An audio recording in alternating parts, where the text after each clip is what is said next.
Friends and subscribers, welcome to Guangzhou in south of China. This is the Guangzhou Coin Stamp and Antique Collectibles Market.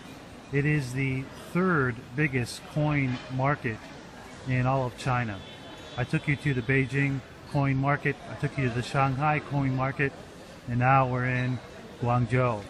So let's go inside and see what we can find, and hopefully we'll come out with some really nice coins. What we're looking for here, here's where the pandas are. This shop specializes in them. We're going to go in, find out what they got. This little girl here is the boss. Hello. Ah, Lao Ban. Lao Ban. Wow, that's the youngest coin dealer I've ever seen in my life.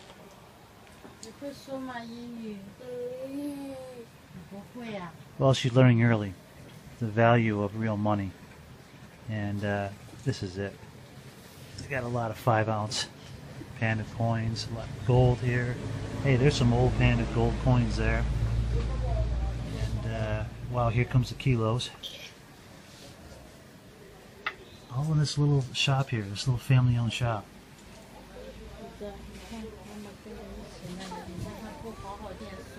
There's inside the main building. There's 2 floors. There's a floor on top of this, but in overall size, it's much smaller and much more old school. Hey, there's another young coin collector. They've got world coins here. These are old silver world coins, which I find interesting compared to the other markets. I'm not sure all these countries that they're from, but some of these are not Chinese coins, but they collect them, they hoard them up because of their silver value and gold value and whatever's in them. Even copper. Even copper is a good play in China because copper is a very normal, older Chinese-style street in the heart of Guangzhou. It's not too far from the East Railway Station, and I'll leave the address here on the video so you can find it easily. Lots of coins, stamps, and currency all down the street. And as you can see, it looks like any other street in Guangzhou. So it might be difficult to find, but this whole street is about coins, stamps, antiques, and currency notes. So you can go up and down the street, go to the little shops and shop. An interesting street here, and the side streets even have little coin markets. You can see down there's a couple of small mom and pop shops with coins and notes. So if you keep your eyes open and you look down these small alleyways, you'll find stuff that is very interesting and very Chinese. So I would recommend this street if you want to get a taste of China and pick up some gold and silver. This shop here has a 1922 peace dollar, and it has a couple of Morgan silver dollars, 1921. The peace dollar I'm not so sure about, but these Morgans, they feel legit. They look legit. Still, it's kind of funny that all the way over here in China that they have some old circulated coins. And the prices, of course, are very high because it's a rarity here, but it's just very funny to see. This market in this neighborhood is definitely less commercial. You've got a lot of old-timers sitting around playing mahjong, and it's less developed. So, however, there are some older coins here. There's a larger, older coin market in this area. This main building here, as you'll see, is much smaller than Shanghai or the Beijing main building. But the entire street has more of an interesting flavor to it. Okay, this shop here looks like the place to go for certified coins. On the big sign, PCSG, NGC. And let's go inside and see what we can find. Yep. Good certified coins. That one right there is nice. PCSG, it's a year 2000, 1 kg. They didn't mint very many of the 1 ounces, and the same goes for, of course, the kg. And that's nice. The rest of these are nice too. There's a rooster coin there. There's a unicorn. I've never seen that big unicorn. It's a 1 kg unicorn. Identical to the one I showed you before, and so on. Germany World Cup.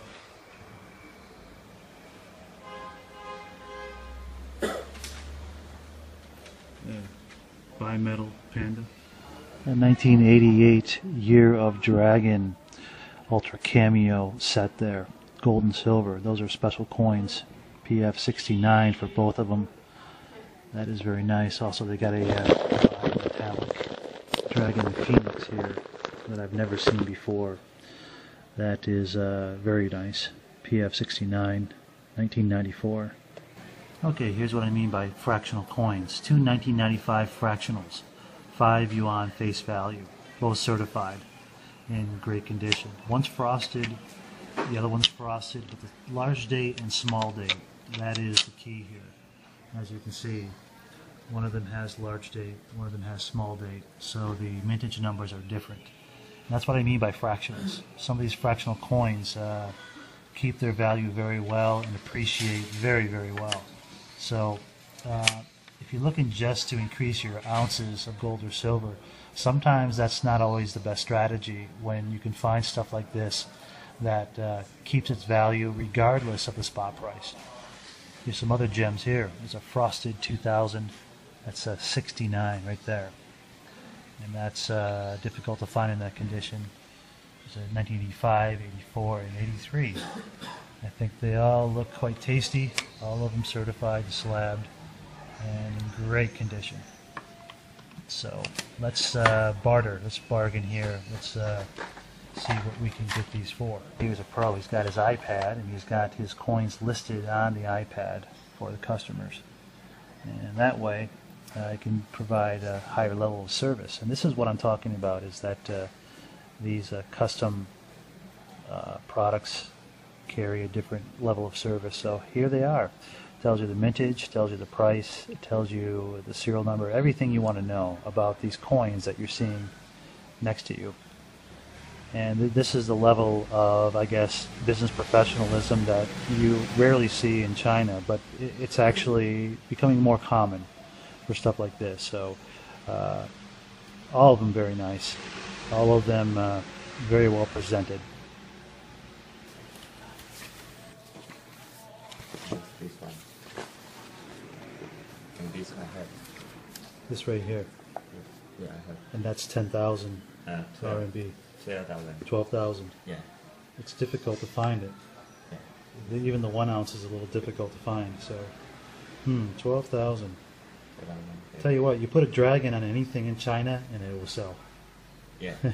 Check that out. There's some Kennedy halves there, a stack of them that are certified and slabbed. That's a 1969 on top. It looks awfully good condition. I don't know. I don't know if that would be legit for me or not, because those are circulated coins and that thing doesn't have a mark on it. We've got some old ancient keys here. Some of this stuff is really unique if it's legit. And there's an old barber shop razor over there. And if you can find real ones that are certified, it's a great investment. Especially if you're Chinese, because you know, people in the West don't really understand a lot of this stuff. But you've got some really unique stuff here in Guangzhou, old stuff. Look at that old HSBC note, Hong Kong Shanghai Banking Corporation. It is to pay the bearer on demand $10 during office hours. That's Hong Kong from 1983. That's not that long ago, but that note looks very old. You know, back in the day, and even still today in Hong Kong, a lot of the banks issue their own notes. There is no one central bank, so a lot of these notes are interesting. There's one there with the Queen on it, Government of Hong Kong, and I think it's back 70s. It's another $1 note from a bank. So if you're a currency guy that likes to research this stuff, this is like really interesting. Here's an older 1975 Hong Kong Shanghai Banking Corporation 5 note. However, it is not backed by gold or silver. If you read these notes, most of them do not say that. However, some of them do. If you go back to the early 20th century, the notes mention to be paid in silver or gold, and that's how it should be. Okay, floor 2 of this operation. More fun to be had. Definitely tighter quarters, but you've got some a lot of stamps, a lot of old coins, and more booths. So Let's see if we can find any hidden gems. Old Red Army pins and medals from back in World War II. Patches.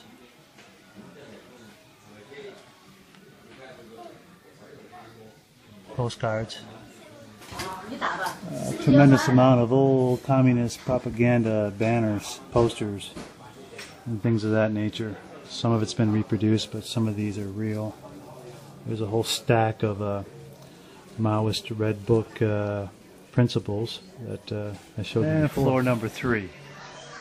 Floor 3 is antiques. We got a lot of old record machines, phonographs, typewriters, and counting machines up here.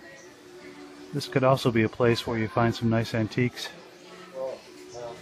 Sabers and daggers.